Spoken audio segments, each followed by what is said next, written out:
Max Payne is definitely one interesting series. It's not as well known as GTA or Red Dead Redemption, but it's more acknowledged than games like Bully or Manhunt. It sits in this certain middle spot between the two, where the games within this franchise aren't exactly considered huge hits. However, they do quite well compared to other games not within Rockstar's other franchises. Well, to say the game was made by Rockstar is a bit complicated. Even my head spun when reading into who really made and published this game. For the most part, it's extremely correct to say that Remedy, the developers now known for games such as Control or Quantum Break, are the sole creators of this franchise and proprietors of the first game, where Rockstar's only involvement sat at being the ones who would port the game to other platforms other than the PC platform. Today we'll be having a deep dive into the first entry of the Max Payne series, its impact on the gaming space, and how it is 20 years after its initial release.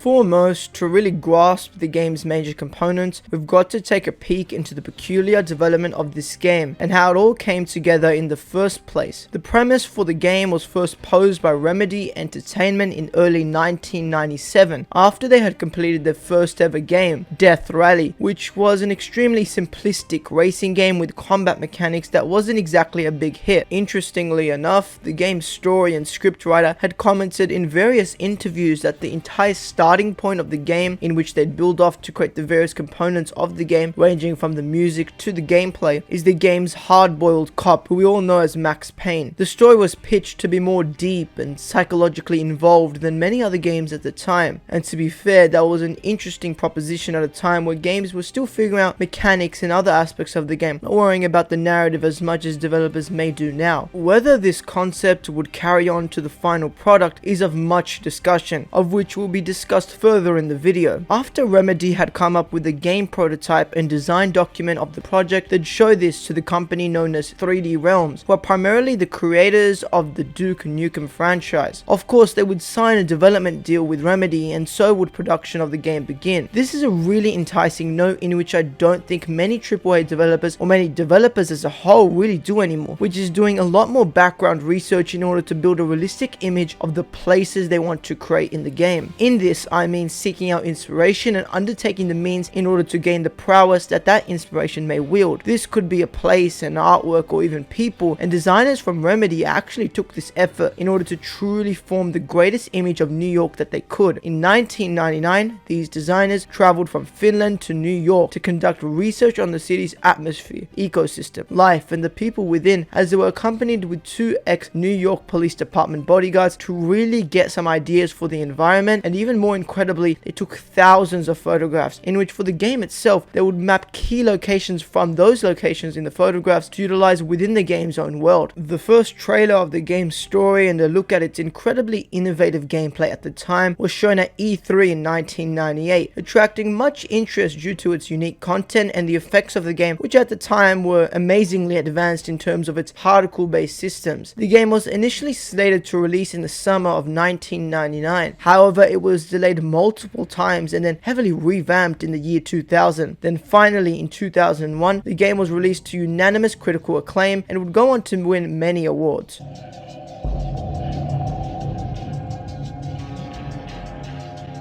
This is the aspect of the game that really pushed me into making this video in the first place, and that's the game's really interesting and engaging mechanics and gameplay structure. The entirety of the game revolves around the use of the famous bullet time mechanics during the shooting sections of the game, in which is about 95% of the game's gameplay component. The bullet time mechanic is so incredibly unique, and you can see the inspiration of its impact leaking into other Rockstar titles such as the Red Dead Redemption series and the Deadeye ability, but of course not to the same extent. The bullet time ability isn't one that needs to be broken down, because at its core it's an extremely simplistic concept. You need to shoot multiple enemies efficiently without getting gunned down yourself. Well, you trigger the ability then, where time is slowed down to the point where, as it is in the name, bullets and projectiles that are coming your way are slow enough for you to see it with your own eye, and with your own judgment dodge them and fire shots at enemies before they are even able to respond. It's such an intriguing concept, allowing your reaction to be real time while everything in the game, including Max's own movement, is slowed to a snail's pace. The shooting itself is pretty fun. I don't think, especially by today's standards, it's anything remarkable, but it sure was fun even now. Being able to jump and dive into rooms while wielding a pistol, a shotgun, a sniper, a rifle, or anything of the sort, and being able to plan out your attacks while all the enemies are right in front of you and clearly disadvantaged, you're able to pull off some crazy stunts. Headshotting multiple enemies within a second, or running and utilizing the bullet time ability at the same time, is at the core of the encounters with enemies within Max Payne. The progression through the linear levels usually involves opening doors and running down hallways and passages and gunning down any enemies that are prepared to stop you. One problem that is quite prevalent in the game is the extremely scripted nature of the AI. They clearly cannot think for themselves, as they'll either just take cover, retreat, or approach you, or just throw grenades. This behavior is always scripted, meaning that even though the bulk of the game is just you murdering these enemies in encounters that utilize the same gameplay loop over and over until the game's end, means that after a few hours the diversity of combat may not be as prevalent as it was initially. But what is able to fix this supposed gap in the diversity of combat and gameplay is the bullet time ability itself. With this, it opens a limitless amount of opportunities and ideas that the player can carry out, which for me has always spiced up the gameplay. For many other games, an AI system that is easily predictable and not well done, frankly, by today's standards, is not a game that's going to be easily playable. That's where Remedy found an antidote to the problem, utilizing the bullet time where everything else in the gameplay component is centered around it, which creates for some awesome gameplay. Other than the linear progression of the levels within the game, which is gunning down waves of enemies, there are a few platforming sections and puzzle solving, which isn't anything special, to be honest. Something pretty interesting is when the player doesn't exactly know what to do due to the large but linear levels, Max will say something that hints to what exactly you should be doing. I thought it was a neat addition, and was something that I think all players kind of needed, because the navigation isn't exactly as clear as a map marker appearing in front of you. Not that that's any good. Lastly, I'd like to speak a bit about the interactivity of the game's environments. It could simply be due to me not playing as many games as others, but being able to interact with even the smallest things, such as opening any cabinet I saw, opening any door I saw, or turning on a tap for no reason at all, was really something special. It made the environments a lot more realistic than other games I've played, even in the modern era of video games. There's a certain flair with being able to interact with almost everything, even if it holds no true value to progression or even gameplay, but it's a small feature like this that compounds onto an already interesting set of gameplay mechanics and systems.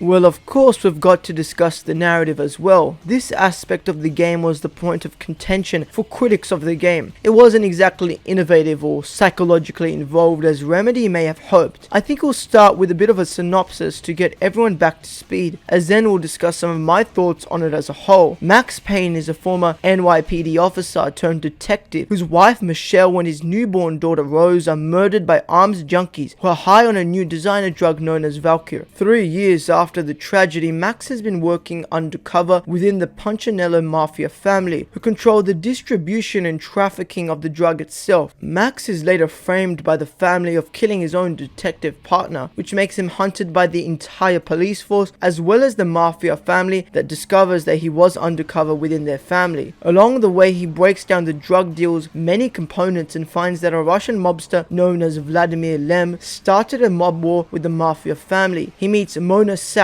who is a hired assassin who seeks retribution in the death of one of the family's highest members for the abuse of her sister. Max, who gets in her way, is spiked with the Valkyrie drug and subsequently tortured by mobsters, but eventually escapes. When he escapes, he raids the family's manor and confronts the boss, who he realizes is just a puppet in a much larger conspiracy. The story ends by Max finding a woman who is responsible for funding the Mafia family as well as manufacturing the drug itself. The game's narrative ends with Max being arrested on top of a skyscraper as he smiles looking down into New York City. The story itself should be prefaced by the fact that it isn't as well developed or utilized as much as it could be. It revolves around the fact that Max, who had scored the American dream, loses all of it in a gritty scheme, which essentially turns him into a rogue detective who is out for blood, killing anything and everything in his path. There's also sequences of the game where he's either drugged or simply hallucinating, getting harrowing glimpses glimpses of a reality that's never actually existed, one so horrific such as him being the one who murdered his own family. These sequences are surely creepy, but they're a nice break from the normal shoot and run that the game's gameplay loop is accustomed to. The story is delivered in real-time cutscenes with voice acting and dialogue, much like any other game out there, but it's got a unique aspect to the way it carries out its narrative that definitely adds some flair to the game. The game has graphic novel-like cutscenes where in these pretty well-drawn panels is dialogue bubbles with voice acting as well, which is responsible for about 90% of what the story is trying to deliver to the player. From what I've seen in terms of a critical look of these panels and this way of delivering the narrative is that it fell short and didn't really add anything to the game. I thought that it was quite an interesting concept, and the comic book style of delivering a story is definitely a unique concept, at least by the standards of the time, and I believe it really complemented the immersion and the way the story was formed. But I've got to say, if we're looking at the game for its narrative, it's really got nothing that stands out as extraordinary in any particular resonance, and a lot of critics actually mentioned that the tropes of the story may be ones that could be developed quite well, but the script writing fails to deliver the impact that the developers probably intended, either due to a limitation of technology or just simple errors within the narrative that made it fall short in many ways, such as its mostly predictable and cliche nature. That pretty much wraps up the first part of the Max Payne retrospective. I've actually played all 3 games in the last month or so I'll be covering the other 2 games in the next week as well. If you'd like to be informed of those videos and their release times, definitely subscribe and keep an eye on the channel for any updates. The first game really encompasses its entire purpose around the concept of time. Moreover, the ability of bullet time, which is the main differentiating factor of the game as opposed to many other shooters or action games out there. Utilizing the relativity of time, the game is able to push a set of gameplay systems and mechanics that are incredibly innovative, engaging, and overly interesting. Although the game may fall flat in some departments, such as its story, which really isn't the purpose of the game, as that can easily be attributed to the gameplay, it still is a nice backdrop for the game's various environments, all handcrafted with perfection as mentioned earlier, as real-world research was conducted in order to conceptualize the game's environments. This makes the environments a lot more endearing in the long run, and I think that's why they've aged quite well even 20 years later. Anyway everyone, that's it from me for today's video. I'll see you all in the next one. Have a great day.